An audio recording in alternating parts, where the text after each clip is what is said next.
بعد ما شفت واحد من اكتر المسلسلات اللي انا كنت متحمس ليها جدا في الموسم الرمضاني، وهو مسلسل لام شمسية. بعد ما شفت حلقتين منه، ايه رأيي في المسلسل؟ ايه كل الكلام ده هنتكلم عليه طبعا بعد الانترو على طول. بس قبل ما نبتدي الحلقة طبعا لايكات كتيرة واشترك على الانستجرام بيج وفيسبوك بيج، ويلا بينا نخش في الحلقة.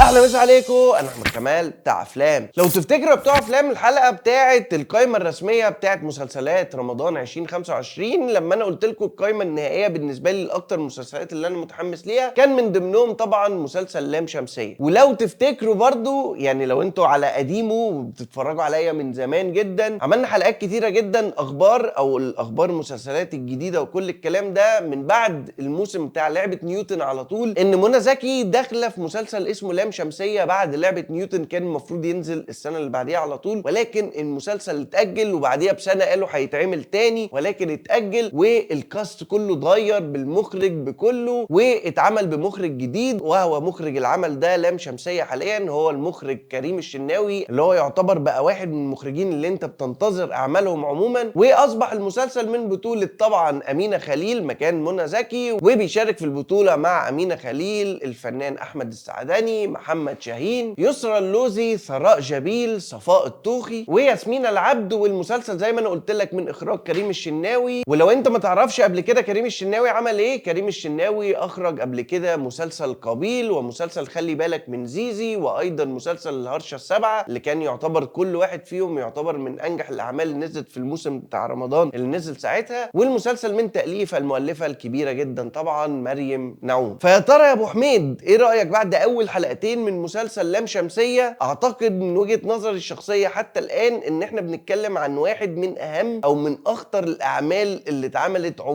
عموما مش لازم في الموسم الرمضاني، لان هو بيتكلم عن موضوع جريء جدا جدا جدا. وانصح طبعا، واعتقد الموضوع مش محتاج نصيحة، ان المسلسل ده لفوق ال 18 سنة المفروض الام والاب هم اللي يتفرجوا على المسلسل ده. اعتقد المسلسل هيبقى غير محبس تماما ان هو يبقى للمشاهدة العائلية، ان احنا نتفرج عليه كحاجة رمضانية كده خفيفة لايت وكل الكلام ده، ولكن كانترودكشن او كبداية مسلسل هي بداية قوية جدا. هي يعتبر من اقوى البدايات اللي اتعملت في الموسم الرمضاني بالنسبة لي في 2025، ومن اجرى المواضيع اللي اتعملت كعموم كافلام او كمسلسلات او اي حاجه. لان الموضوع ده طبعا هي ظاهره او مش ظاهره، هو موضوع بيحصل كتير، وللاسف ناس كتيره جدا عانوا بالموضوع ده، او ناس كتيره جدا كانوا ضحايا الموضوع المؤسف اللي هو بتاع تحرش الاطفال ده. فانت اساسا لو انت بتتفرج على المسلسل كحلقه اولى، وواحد متفرج عادي جدا مش بيركز مثلا على الاخراج او التفاصيل او كل الكلام ده، كاول حلقه قبل ما يحصل المفاجاه اللي حصلت اخر دقيقتين وولعت المسلسل ككل، كل الاحداث اللي حصلت قبل كل الحدث الكبير ده هي احداث كتيره جدا. المسلسل فيه احداث كتيره قوي، انك انت مبدئيا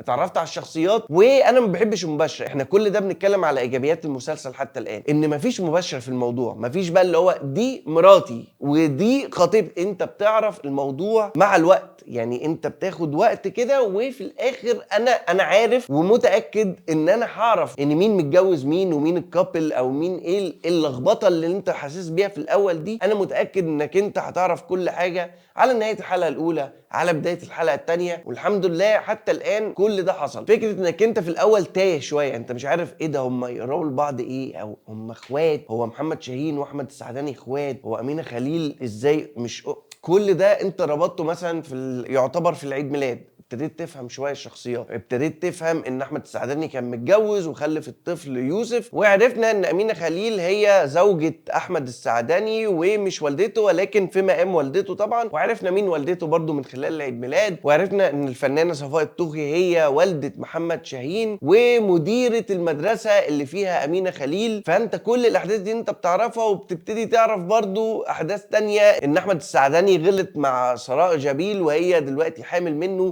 كل شوية في حدث مهم او حاجة اللي هو تقول ده يبقى المسلسل بيتكلم عن الحتة دي، عن اتنين متجوزين وابتدوا ما يبقوش كويسين مع بعض، وابتدى يخون، وبعد كده تبص على موضوع تاني، والحتة الكريبي والمشهد الكريبي جدا اللي ما بين محمد شاهين ويسرا اللوزي. انا في الاول قلت هي تقرب له ايه؟ هي بعد كده فهمت ان هي مراته، وبعد كده بيغسل لها شعرها بطريقه، طب انت ليه بتعمل كده؟ وهي عندها اكتئاب ليه؟ يوصل لوزي حاسس ان هي برضو وراها سر كبير جدا، هي عارفه حاجات كتير وساكته والله اعلم. وبرضو ياسمين العبد اللي بالنسبه لي المواهب الشابه اللي هيبقى ليها مستقبل كبير جدا. فانت كل ده مع المشهد المفاجئ اللي في الاخر اللي فيه امينه خليل بتكتشف ان محمد شاهين بيتحرش بابنها او ابن احمد السعداني او اللي في مثابه ابنها يعني، وكان مفاجاه كبيره جدا بالنسبه للكل. الحلقه الثانيه بقى، ودي برضو طبعا من الايجابيات، انك انت ابتديت تشك، ابتديت تقول هو ده حصل ولا لا. انت بقى دلوقتي بقيت تخرج حتى من المسلسل وتقول طب لا، اكيد المسلسل بيتكلم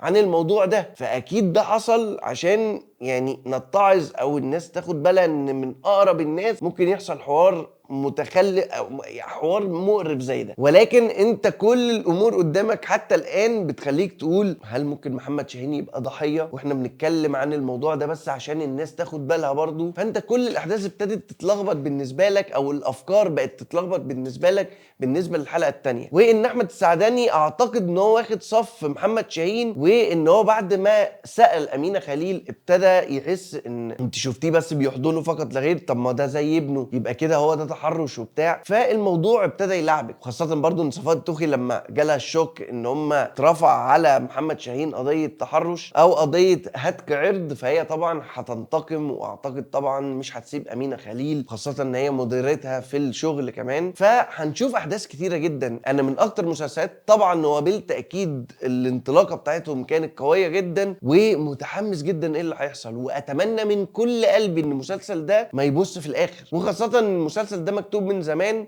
فاعتقد ان هم مش هيخيشوا في الاخر. اتمنى ان المسلسل يكمل بنفس الكواليتي دي لحد اخر المسلسل. وبالنسبه لايجابيات التمثيل، امينه خليل عجبني ادائها جدا، احمد السعداني واحد من اقوى ادواره، ويعتبر بالنسبه لي من اكتر المرات اللي مثل فيها حلو جدا، بالرغم ان هو مجرد لسه حلقتين فقط لا غير. محمد شاهين عايزه يطلع بقى، لان محمد شاهين افتكروا كلامي، انا متاكد افتكروا كلامي اهو، انا بقولها لكم من دلوقتي، محمد شاهين هيعمل حلقه او هيعمل مشهد ناس كتيره جدا هتتكلم عليه في رمضان. يعني ابقوا افتكروا كلامي، لان الدور اللي هو عامله انا بحييك على جرأتك، بحييك على جرأتك انك انت تعمل دور زي ده، وخاصه انك انت لو فعلا تحرشت بيه او انك انت طلعت متحرش للاطفال. ففكره ان هو يعني شفنا خالد صاوي متضايق جدا ان هو عمل دور الشاذ في عمارة يعقوبيان، بالرغم ان هو دور يعني مش مشكله، عمر ما هيتمسك عليك الدور ده، انت عملت دور وشخصيه مش شخصيتك الحقيقيه. فهي جرأة قويه جدا من محمد شاهين ان هو يعمل دور زي ده، فبرافو محمد شاهين. اللي هو بالنسبه لي هو فعلا واحد من الممثلين الجامدين جدا الموجودين على الساحه دلوقتي. فافتكروا كلامي، هيعمل مشهد قوي جدا. انا والله العظيم ثلاثه انا ما اعرفش اي حاجه، ولكن اتخيل ممكن ده ما يحصلش، ولكن هنشوف يعني. وبرده بالنسبه ليسرا اللوزي عامله دور مختلف وغامض وعاملاه بطريقه حلوه جدا. ونيجي دلوقتي عند سلبيات المسلسل بعد اول حلقتين. اعتقد ان السلبيات بالنسبه لي حتى الان ان ممكن يكون ناس كتيره جدا بعد ما تشوف اول حلقه تقول لا المسلسل ده ضلمه جدا، هيبقى تقيل على قلبي ومش هقدر اتفرج عليه في الموسم الرمضاني، او مش قادره للسواد ده، او مش قادره اخش واتعمق في مواضيع ممكن تضايقني وتبوظ مودي والكلام ده. ففي ناس كتيره جدا ممكن يبقى بالنسبه لهم الموضوع جريء، او ان المسلسل شكله موده كئيب شويه. ففي ناس ما تحبش النوعيه دي، عايزين يفرفشوا، عايزين يشوفوا حاجات لايت او حاجات كوميديه، ممكن ياجلوه لبعد رمضان. او في ناس ممكن ما تحبش النوعيه دي اساسا. فهو دي بالنسبه لي السلبيه الوحيده اللي مش بالنسبه لي، بتكلم بلسان حال الجمهور اللي فيه ناس كتيره ممكن ما تحبش النوعيه دي من المسلسلات. ولكن في الاول في الاخر انا كنت متاكد المسلسل ده هيكسر الدنيا، وهو حتى الان بالنسبه لي هو من اقوى انطلاقات رمضان. ولو كمل بنفس القوه دي لحد الاخر فهو بالتاكيد هيبقى اقوى مسلسل في الموسم الرمضاني. ولكن في الاول وفي الاخر لسه في مسلسلات منافسه تانية موجوده، وانتظروا الحلقات القادمه باذن الله للمسلسلات الجديده اللي نزلت في الموسم الرمضاني النص الثاني، وحلقه طبعا خيمه افلام الاسبوع الجاي باذن الله. ولكن نيجي عند سؤال الحلقه، ايه اكتر حاجه عجبك في المسلسل حتى الان؟ هل شايف محمد شاهين او شخصيته يعني في المسلسل هل هيبقى متحرش فعلا ولا هيبقى ضحيه؟ سيبوا لي رايكم تحت في الكومنتات. وليه بقول لك موضوع الضحيه ده؟ افتكرت مثلا فيلم ذا هانت لو تفتكروه بتاع مادز ميكلسون، فيلم من الافلام برضو المهمه جدا وبتفرجوا عليه، وطبعا مش للمشاهده العائليه برضو، يبقوا اتفرجوا عليه، ده ترشيح مني ليكم يعني لو انتم ما شفتوش قبل كده، وغالبا حطيته برضو في حلقه من حلقات ترشيحات. ولكن سيبوا لي رايكم تحت في الكومنتات، يعني السؤال مهم، ردوا عليا وهرد عليكم زي ما احنا متعودين على طول. وفي نهايه الحلقه بتوع افلام اتمنى طبعا لايكات كتيره جدا، شير، سبسكرايب للشانل لو لاول مره. طبعا عايزكم تشتركوا على الانستجرام بيج وفيسبوك بيج، واهلا مسا عليكم.